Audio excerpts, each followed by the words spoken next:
Hey there, my name is Jaden, here for foamarmory, and today's build is part of a craft off with fellow YouTuber Tristan Maker. This is Sauron's Mace from the Lord of the Rings. Check it out!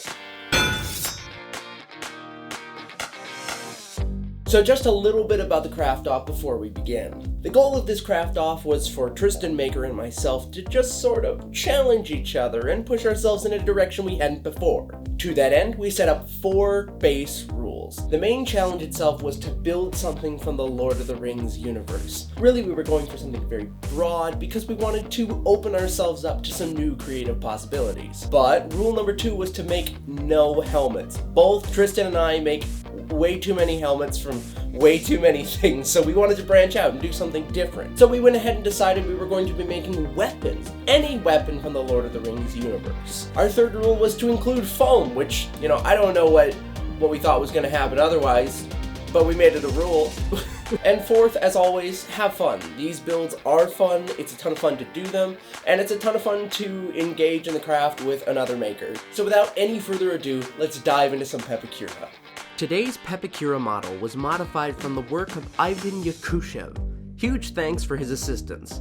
Whenever we use Pepakura on this channel, I work to make my patterns clean and easily legible, and that meant unfolding every piece, even the duplicates. This build was chosen by my patrons along with Gimli's Great Axe, so they've had access to both patterns for nearly 2 weeks.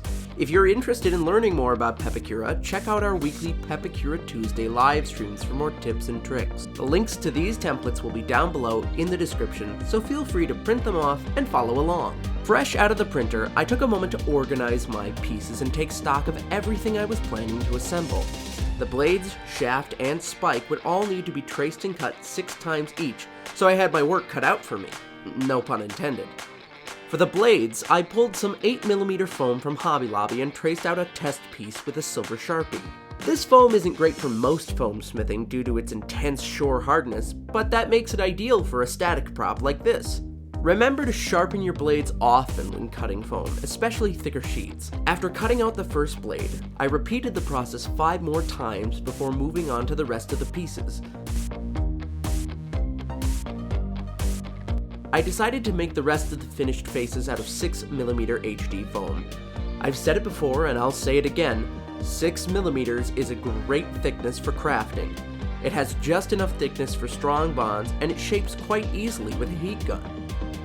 Before cutting out the bulk of my pieces, I traced my detail lines from my patterns to the blades. These lines will help guide us in shaping the edge and the spikes later on down the line. I cut the 6 sides of the shaft and the spike at an interior bevel to get the sharp hexagonal shape of the body of the mace. I assembled these pieces using contact cement on one of our Thursday live streams, so feel free to check out that video for more detailed information. And if you like that, I host build live streams every Thursday. Right now, we're neck deep in a suit of Mandalorian Beskar.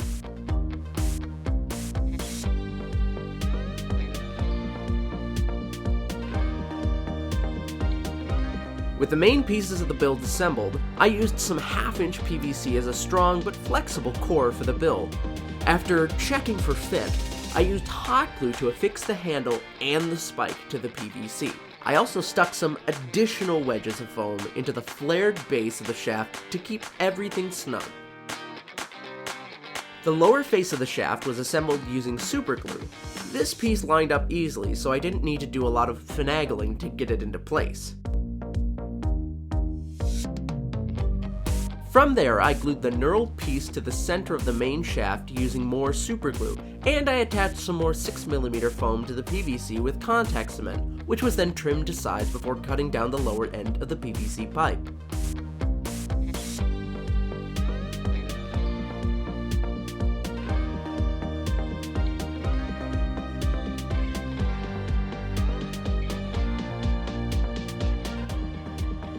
The pommel was then assembled and fit to the bottom of the edge before being glued into place with more hot glue. With the main body assembled, I moved on to shaping the blades with my Dremel. I did most of the sharpening with a rough grit sanding drum, I want to say 60 grit. Then I carefully scored the edge with an X-Acto knife and popped open the scored line with my heat gun. As a final touch, I took a stone grinding bit and knocked down the edges of the spikes, grinding in grooves for some added depth to those details. This process was easily the most grueling part of the entire build. Be sure to wear a mask because you'll be kicking up a metric ton of fine dust, and you don't want that garbage in your lungs, folks.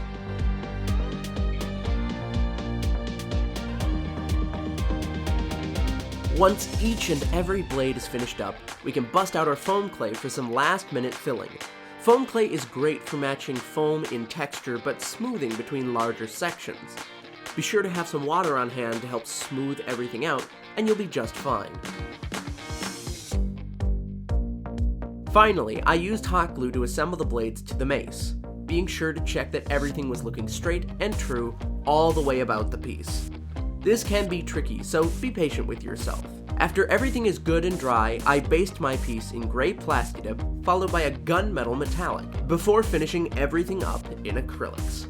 I first mixed up some black acrylic with some fine sand I had on hand to make a texture paste to apply all over the piece. This has held up extremely well thus far. Once I had applied a solid coat overall, I used some rub and buff silver and a fine brush to brighten up the blades before moving on to really roughing up the piece. Using a bigger brush, I mixed up some progressively lighter shades of gray to build up layers of heavy brushing to achieve a sort of wrought metal look. All the detail from our homemade texture paste comes through here, so don't be afraid to be heavy-handed. As a final touch, I mixed up a sort of burnt rust color which was applied in splotches and mostly dabbed and wiped away with a paper towel before declaring this build finally complete.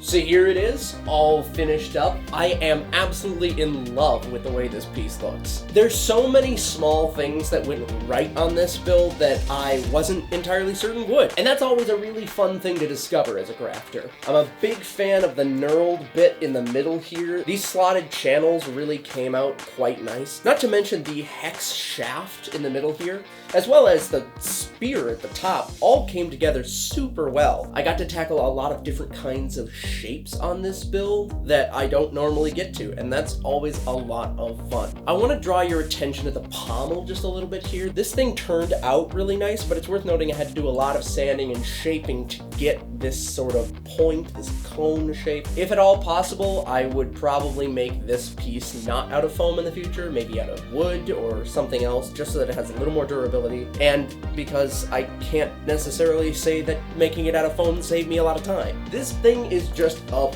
beast overall. This prop is a really interesting exercise in repeated action. 6 of these along the shaft, 6 of these along the head of the spear, 6 blades, and so you kind of get in a groove of grinding out these pieces, which is interesting. It's not something you get to do in a lot of pieces. I can definitely feel which pieces got better over time, especially with the blades. But fortunately for me, I can't say that there's a good or bad side. It's really just a great prop piece. It's fun to hold, and it's fun to show off in lots of different photos. The biggest win, though, has to be the sort of wrought texture that we were able to get in there with all the sand mixed in with the black paint. It gives it a lot of life, and I have to say it also feels really nice, which is, I think, super important when we're talking about a cosplay prop. But let's see what Tristan has to say. Alright, so Jaden sent me the pictures of his final build and I haven't seen them yet, so it's time to take a look. Oh, okay, so it's like Sauron's Mace. That looks amazing. With the blood on it. Oh wow. That's great. Alright, let me get a closer shot. This one, okay.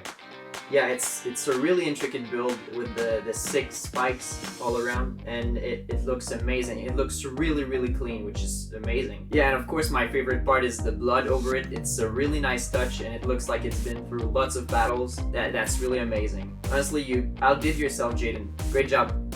Thanks so much, Tristan. This has been an absolute blast. Be sure to check out his video over on his channel, Tristan Maker. I'll have a link at the end of the video. But the real question is, Who did it better? Let me know down below in the comments, and don't forget to subscribe to the channel. We just hit 500 subscribers, and we're going to be doing a massive giveaway. So be sure to check out our giveaway video. We're going to be giving away a build from the channel and a free code to Pepicura, so don't miss out.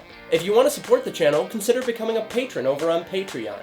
I want to give a huge shout out to my patrons Landon, Jennifer, Pan Dulce, K-Snake, and Austin of AJ Plays Piano. Also Matt G and Dennis Pylon. Thank you all so much for contributing. If you yourself would like to support the channel, consider becoming a patron over on Patreon. I've got a link down below in the description. Also, don't forget to check out our tools and materials list, again in the description down below. For now, I'd just like to thank you all so much for crafting with us. I'm Jaden for foamarmory.